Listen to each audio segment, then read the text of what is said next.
새로운 속보가 들어와 있는데요. 경찰, 공수처, 경호처 3자 회동 종료가 됐습니다. 평화적인 영장 집행 협조 요청을 했는데 예를 들어서 경호처가 특별하게 별다른 진전이 없다. 그러면 경찰과 공수처는 기존의 계획대로 영장 집행을 시도한다라는 겁니다. 근데 기본적으로 경호처한테 안전하고 평화적인 영장 집행을 위해서 협조해라 이런 요청을 했고 경호처가 아직 답변은 안 하고 있는 것 같아요. 그래서 경호처가 어떤 형식으로든 입장이 나오면 좋겠는데 지금까지 종합된 경호처 내부의 상황을 보면 김성훈 차장, 이광호 본부장, 경호본부장 그리고 김신 가족부장 플러스 한 3인 정도에서 6, 7명, 10명 안팎의 핵심 강경파들을 제외한 나머지들은 이게 법원의 영장을 집행하는 것을 막으면 오히려 이게 위법한 행위에 해당하기 때문에 그것은 하면 안 된다라는 어떤 컨센서스가 합의가 좀 되고 있는 걸로 보이고 그렇다면 순조로운 영장 집행이 가능해진다고 봐야 되는 거 아니겠습니까? 어떻게 보세요? 근데 오늘 아침에 그 경찰, 공수처, 경호처 3자 회동이 네. 만약에 경찰과 공수처가 어제 그 기자회견 저 언론에 네. 보도 자료를 뿌리면서 그 경호처에게 일종의 이 경고 같은 메시지를 보냈어요. 그러니까 계속 막으면 형사처벌, 네, 인사상 네, 네. 손해배상 책임, 공무원 자격 상실 및 재임용 제한, 공무원 연금 수령 제한 등 불이익이 따를 수 있다. 이런 식으로 채찍을 세게 던졌어요. 네. 그리고 또 다른 메시지로 그 이 부당한 지시에 협조하지 않으면 그 책임 묻지 않겠다 이렇게 했단 말이죠. 그 연장선상에서 경호처 이 인사들의 얼굴을 보고 그 설명을 다시 하기 위해서 간 거였다면 이 3자 회동이 그러면 뭐 저는 그건 괜찮다고 생각합니다. 다만 경호처 말씀하신 대로 경호처 내부에 이 분란이나 갈등이 크잖아요. 네. 심지어 이제 그 경호 3부장은 자기 밑에 있는 부하들은 다 30일씩 휴가 보내버리겠다. 그래서 제가 어제 다른 방송에서 연가투쟁 이렇게 얘기했는데 네.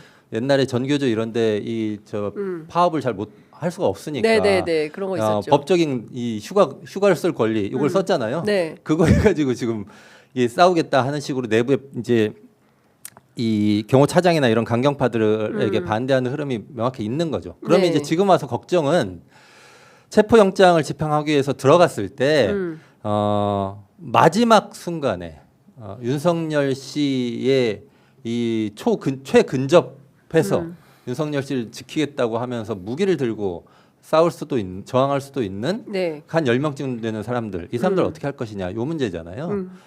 그래서 이제 아마도 경호처에서 지금 분위기로는 경호처 안에 분위기가 뭐 갈등이 있고 이렇지만 그 강경파들이 그러면 저희도 협조하겠습니다. 이렇게 나오기는 쉽지 않을 것이다.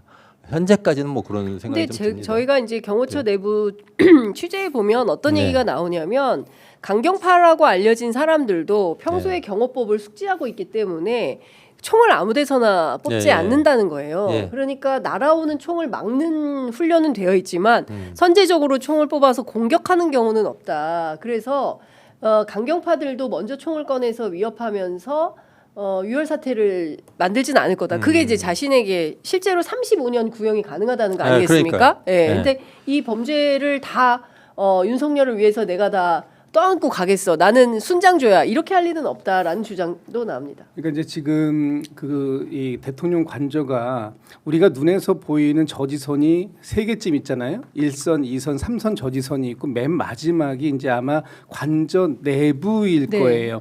1, 2, 3선은 저항하는 척하면서 풀릴 수 있을 것이다. 아마도 그 극렬한 저항은 네. 없을 것이다라는 것이 이제 대체적인 네. 예상이고요.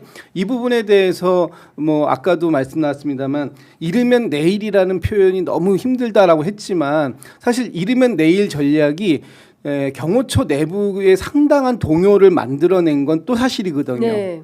많은 피로감도 맞아요. 느꼈고 그리고 만약에 이런 식으로 저항을 하다가 우리가 모두가 다 이 공무집행 방해 또는 특수공무집행 방해라는 죄로 입건이 된다면 우리의 그동안의 커리어들은 다 무산되는 것이고 우리에게 굉장한 불이익이 올 수 있다라는 것들을 이미 인식했어요. 네. 그렇기 때문에 막으라니까 막기는 하겠지만 밖에서 보여주는 1, 2, 3선에서의 저지는 그렇게 극렬하진 않을 가능성이 있다.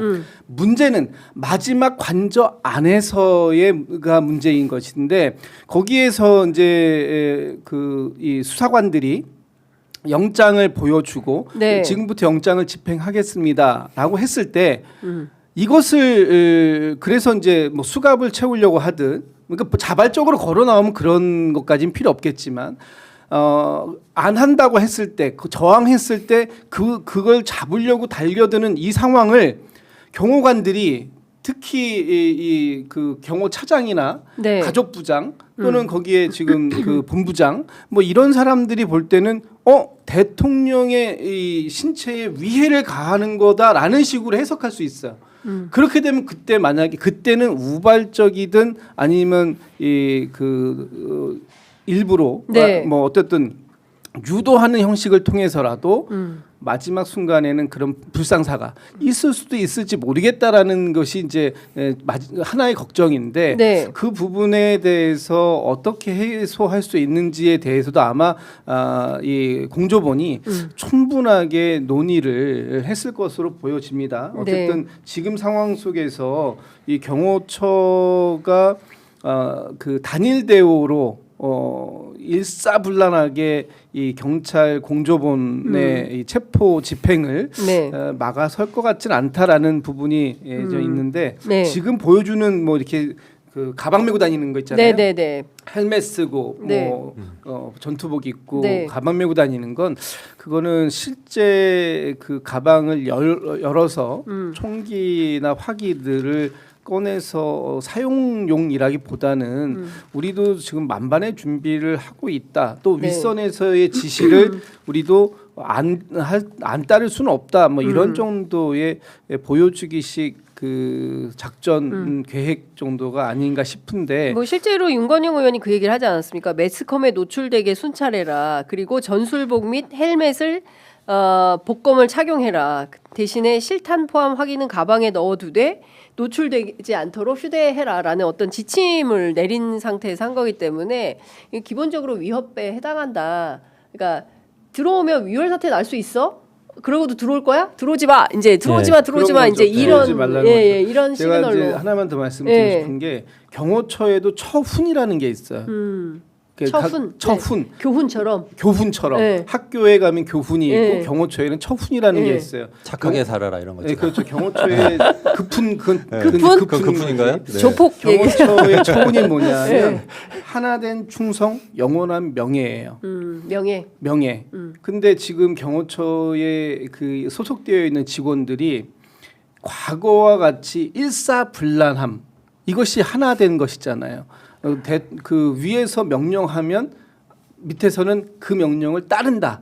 이게 지금 무너졌다라는 거고 또 하나는 영원한 명예인데 지금 이 경호처에 소속되어 있는 경호관들이 어떤 자부심과 명예심을 가지고 있을 수 있느냐. 네. 과연 이렇게 대한민국의 법원에서 적법하게 발부된 영장을 막아세우고 네. 내란 혐의의 피의자를 지키는 것이 우리 경호관들의 이 영원한 명예를 지킬 수 있는 길이냐라는 네. 것에 대한 심각한 자괴감 예. 이런 것들이 지금 노출되고 있고 그런 부분들이 심지어는 어제 MBN 기사를 보면 중견 간부들이 대통령이 지금 이 상황을 어떻게 해소할 건지 입장 밝혀달라고 예. 얘기했다잖아요. 그렇죠. 그러니까 이 굉장히 중요한 그 그렇습니다. 변곡점을 맞고 예. 있다 이렇게 보여져요. 그러니까 내부에서도 다 생각과 판단을 하는 겁니다. 이를테면은 그 대통령 윤석열 대통령과 김건희 씨의 어떤 뭐 반려견 옷을 사고, 예? 그리고 또 장기 뭐 생일날 장기 자랑하고. 그게 명예롭냐고. 그러니까요. 이제 그런 거에 대해서 얼마나 큰 자괴감이 있었겠습니까? 네네. 그리고 이제 소수 인원들이 소위 얘기하는 내가 김건희 라인이네 또는 또 내가 김용현 라인이네 이러면서 조직을 상당히 망가뜨리고 있다. 그래서 이 라인들을 걷어내야 경호처가 건강해지고 또 그리고 나라도 산다. 이제 이런 얘기들을 경호처 뭐 관계자들이 기자들한테 말을 해주고 있는 거거든요.